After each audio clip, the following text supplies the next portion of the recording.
বাংলা ভাষা একটি ধ্রুপদী ভাষা, হাজার হাজার বছরের ঐতিহ্য বাংলা ভাষা।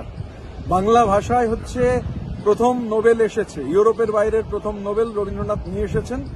বাংলা ভাষায় দেশের জাতীয় সঙ্গীত লেখা হয়েছে, বাংলা ভাষায় দেশের জাতীয় গান লেখা হয়েছে। দেশের সমস্ত জেলখানায় বাঙালির রক্তে সেই জেলখানা ভরে রয়েছে। দেশের স্বাধীনতার জন্য যে জাতি সব থেকে বেশি রক্ত দিয়েছে সেই সব বীর বাঙালিরা বাংলায় কথা বলতেন।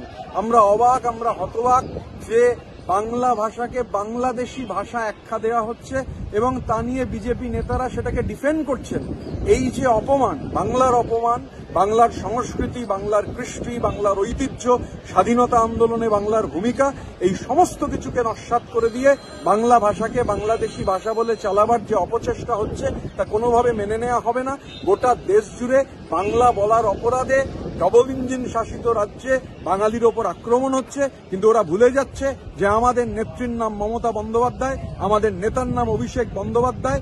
পাহাড় থেকে সাগর পর্যন্ত বাংলার মাটিতে এই যে অপচেষ্টা, বাংলা ভাষাকে বাংলাদেশি ভাষা আখ্যা দিয়ে বাংলাকে যে চরম অপমান ওরা করেছেন, আমাদের কৃষ্টিকে, সংস্কৃতিকে, ঐতিহ্যকে, স্বাধীনতা আন্দোলনের উত্তরাধিকারকে যে অপমান ওরা করেছেন, আগামী বিধানসভা নির্বাচনে জননেত্রী মমতা বন্দ্যোপাধ্যায়ের নেতৃত্বে, অভিষেক বন্দ্যোপাধ্যায়ের সেনাপতিত্বে পাহাড় থেকে সাগর অবধি বাংলার মানুষ এর সমুচিত জবাব বিজেপিকে দেবেন।